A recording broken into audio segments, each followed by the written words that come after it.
Hello guys, in this video I am going to show you how to set the date delimiter in the IGO Navigation application.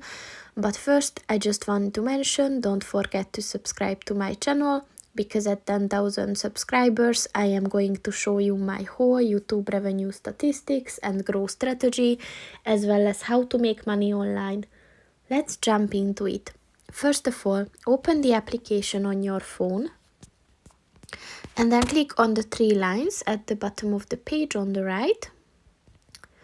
And then scroll down and click on the settings button.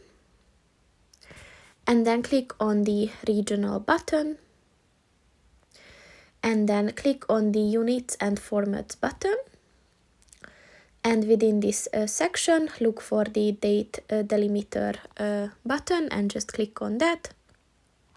And as you can see, there are three options to choose from. So just click on the one that you want to use and it is set. So that's pretty much it for this video, guys. See you in the next one. Goodbye.